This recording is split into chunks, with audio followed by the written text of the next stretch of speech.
Hi, Doc Iva.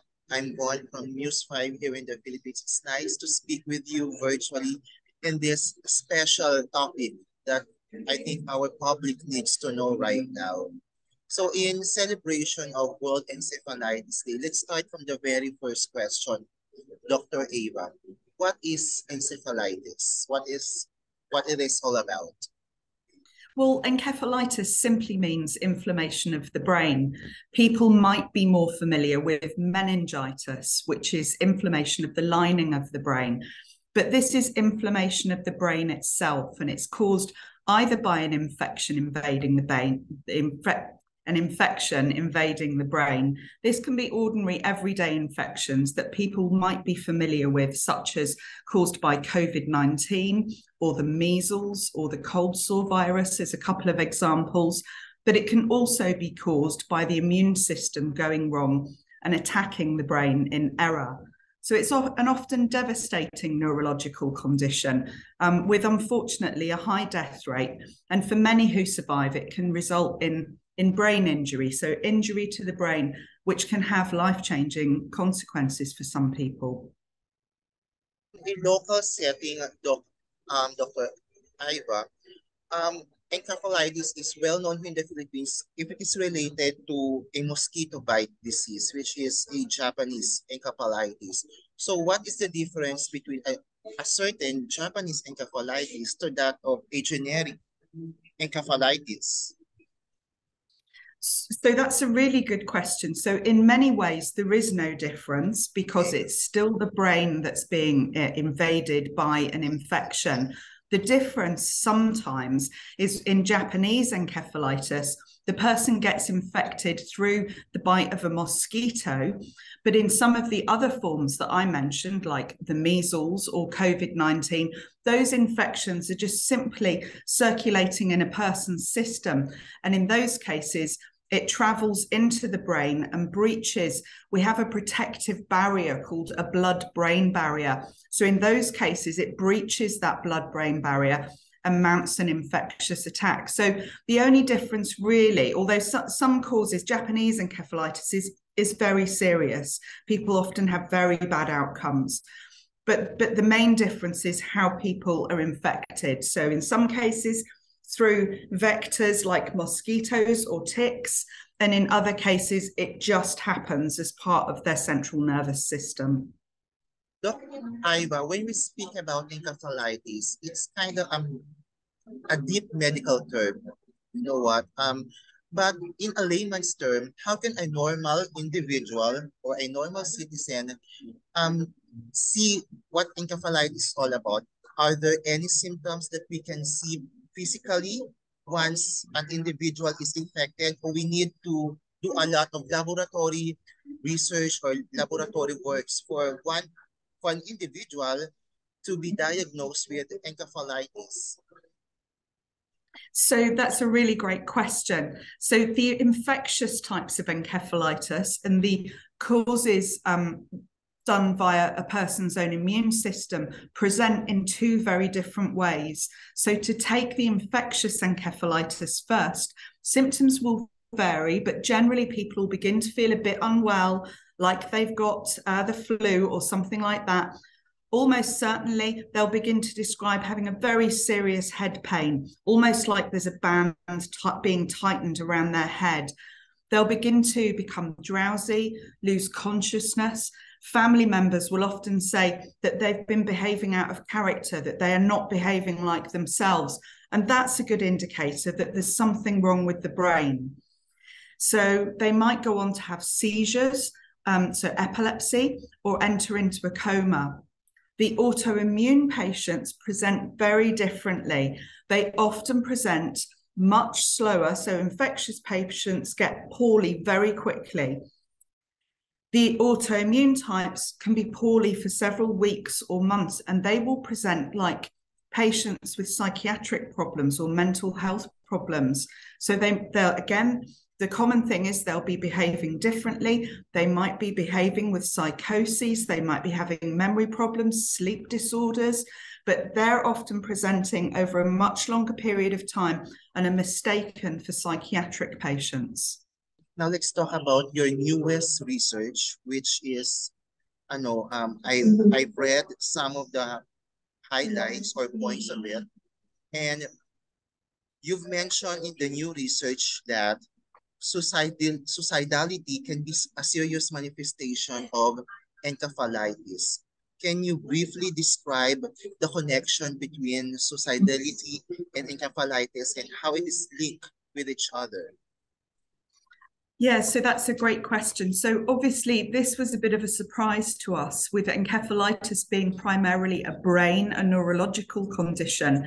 We were surprised when we surveyed over 400 people that 37% of them that had had the condition reported that they'd thought about or attempted suicide. And in our further paper, 12.5% of patients affected by an autoimmune form of the condition called anti-NMDA receptor had suicidal behaviours during the early stages when they were very poorly in hospital, with nearly half of them attempting to carry out a suicidal attempt. So this can occur during the acute stage of the illness when people are very poorly. We're seeing it occur maybe when people have a relapse, but we're also seeing it when people are living back in their communities and as part of their recovery and rehabilitation, as part of their struggles with some of the consequences that they've been left with as a result of encephalitis. So it was a very broad spectrum. How alarming is this new research that you have mentioned, Dr. Iva, when it comes to linking encephalitis into suicidality? I think we were very surprised actually at the number of patients that were saying that they had thought about suicide. 37% of people after encephalitis were reporting that, and that was really quite a surprising figure to us. So that says to us that people are not, they're maybe not getting the support and rehabilitation that they need after encephalitis, and that they're struggling in their communities with the difficulties that are often left. So people can be left with lots of problems.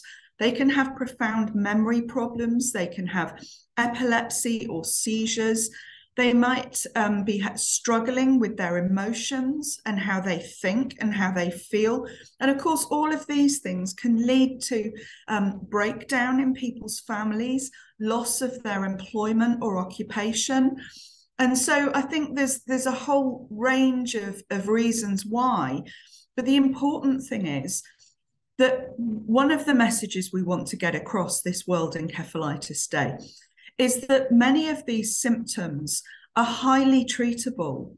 And so that's really important for anybody who's struggling with mental health problems or any other difficulties following encephalitis. There is treatment and help available. And certainly our society, if people want to reach out to us, we're very happy to help people at the Encephalitis Society, and we will get them the help that they need, no matter where they are in the world. I think treatments will vary. I'm not a neuropsychiatrist, so I can't really speak to what the treatments might be. And I think, as always, treatments are very specific to individuals. For some people, it might be that they need medication. For other people, it might not be that they need something like that. It might be that they need some other kind of therapy that could be about, counseling or talking about their difficulties. So I think it will vary depending upon the needs of the patients. Well, I think, there are lots of health challenges all around the world in different countries, and certainly the Philippines, definitely being one that has its own challenges.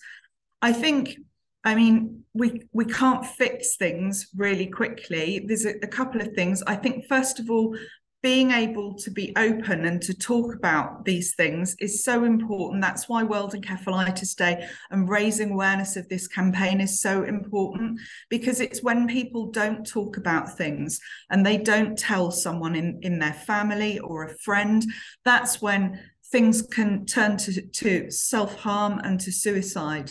Sometimes just what we call offloading, being able to talk about how we're feeling, that in itself can be a therapy. The Encephalitis Society can also direct people into services and provide, our team is there to listen and to provide information and help and support as well. And I think more broadly, at the moment, the Encephalitis Society is working with a range of global stakeholders, including the World Health Organization.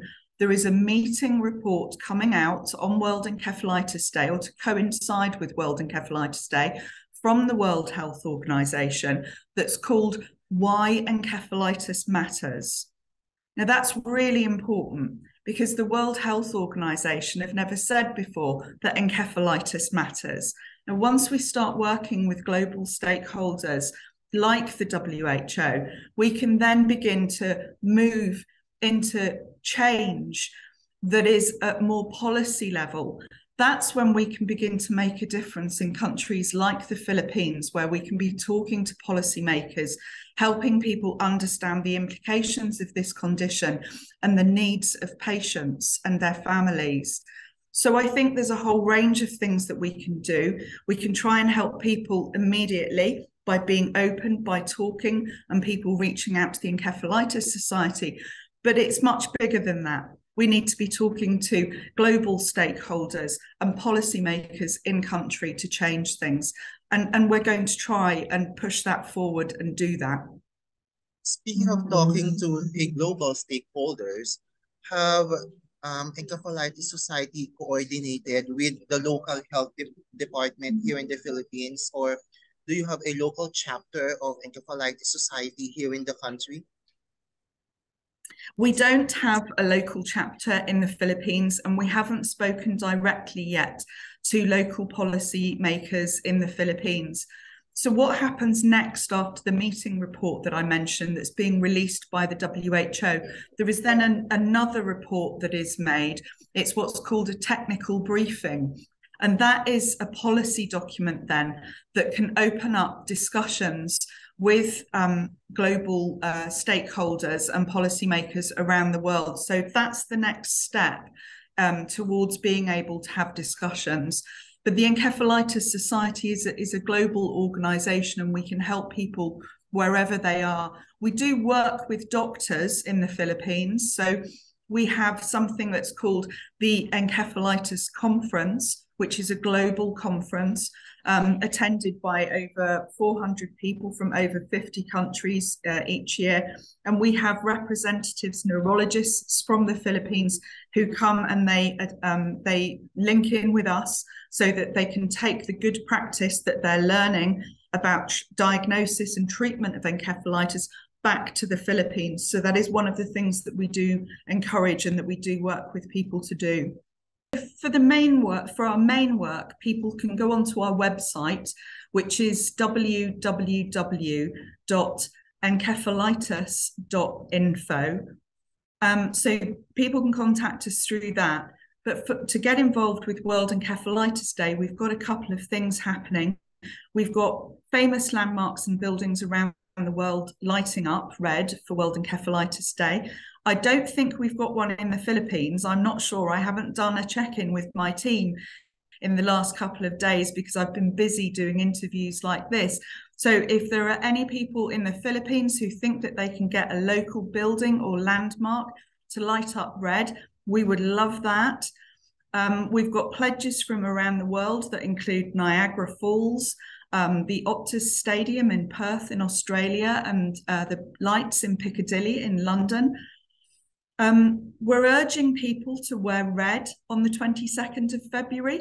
We want them to take a selfie, post it to their social media, and use 2 hashtags that they can also find on the web link that I'll give in a minute. So that's hashtag #RedForWed and hashtag World Encephalitis Day.